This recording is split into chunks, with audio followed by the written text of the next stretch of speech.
Freelancers are not employees. Their customers are not employers. Freelance business is a small business, but it has all characteristics of any other businesses. That is why marketing for freelance linguists is not an option. It is an integral part of their business activities. Today in this video I would like to share my general approach to freelance linguist marketing, provide some recommendations that can be used in the market of language services. Let's start with the basement. What do you need to have to start your marketing activities? Actually, there are just two things. You need to have your CV and you need to have your presentation. Some of you will tell me that sending CVs to customers, to potential customers, is an outdated, old school way. Believe me, even in the future, there will be always clients who will ask you to provide them with your CV. So it is one of the documents you should always have at hand. Your presentation, and we should understand that it's not only PowerPoint presentation, it can be a PDF file with a good design, it can be your website, it can be another online resource. It can, if you work as an interpreter or offer voice services, it may be a good idea to record a good video presentation and share it on YouTube or other training services. The difference between your CV and your presentation is as follows. Your CV is a summarized standard form how a person can tell about education, professional background, experience, and your presentation is a combination of your CV and your proposal. So it includes some elements from your CV and some elements from your proposal. For instance, I do not recommend to include rates for different services into language professional CVs. And their presentations are good places to share such information with your potential customers. The text that you use for your presentation can be also, this text that you use in your presentation can be used while filling various forms on various websites. So it is one of the most useful documents. Speaking of your CV, I would also add a blind CV. It means such document is your CV without your name and contact details. Some customers may ask you for this. And also it is great if you can have and share your portfolio with your clients. However, if you just make your first steps in our industry, it's not a problem if you don't have a portfolio. You're going to have it in some time. Speaking about my approach to marketing, I would like to emphasize that the most important thing here is to have a strategy. The strategy is something that helps you to adjust the time spent on different marketing activities, to plan some activities, and actually you will see that the strategy helps to coordinate your work on different types of marketing and make the whole process more effective. I can say that there are 5 essential directions of marketing for independent language professionals. The first one and the first component of your marketing is your landing page. Ideally, it is your website. But if you don't have your website and you are not going to build one in the near future, you can use your LinkedIn page, professional profile on one of the websites for language professionals like pros.com, translators cafe. Some people use their Facebook page. So what makes your landing page different from other resources where people can find information about you and your services? It includes the most up-to-date information about you, and also it includes your call to action, your the way some instructions or some form that allows clients make orders. It can be a contact form, or it can be just a text with some instructions what your clients should do to order a translation. The second component of your marketing strategy is your social profiles. You may like social media or not, but we cannot deny that our social activity, our activity on social media help us to draw potential customers' attention. So I strongly recommend to have at least one profile where you for marketing purposes. If you use your LinkedIn page as a landing page, you can use your profile on Facebook for social activity. Some people use Twitter. There are linguists who use Instagram to reach potential customers. The most important thing about your social media profile is that any person who open your page, who view your page,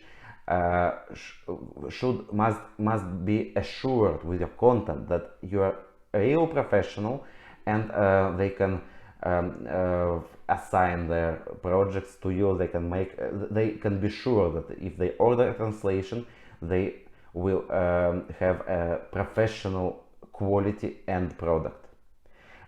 If we search for a person to paint a wall, of course we will focus our attention on an Instagram profile of a worker who provide us with some photos, or tells us about difficulties of painting walls, or what should be done to make the paint on your wall ideal, and so on. So compare your offer with other professionals, other people who offer professional services. The third component of your marketing activities, I call it fisher net. Your fisher net that allows you to catch big fishes consists of your profiles on professional websites and portals for language professionals. As I said before, on pros.com, Translators Cafe, and other resources. Sometimes independent language professionals ask me, what are the best portals for language professionals, or how many profiles should I have? I can tell you, as more as better, because each one of them is a way how potential clients can find you.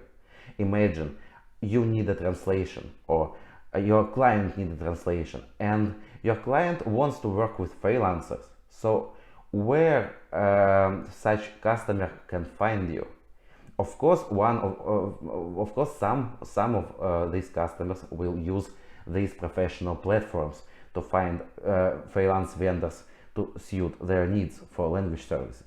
So, as there are more channels to find you, as better for you, as it's obvious, but it's not all.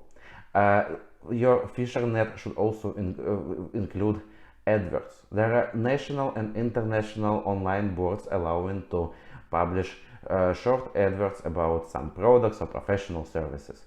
Use them. If you speak 3 or 4 languages, find national and international advertising boards where you can publish your advert in various languages. This way you increase chances to be found. Each of these adverts is another way to find you. However, it is important to remember one thing. Usually these free adverts expire after some time and you need to update them. So if you publish your advert somewhere, keep a record of your adverts. Put some reminders when you need to renew them to keep them published on such resources. The fourth component of your marketing activities is the most important one. It's your direct marketing. It is the active way of getting in touch with potential customers. There are different types of direct marketing, it can be cold calling, it can be social marketing.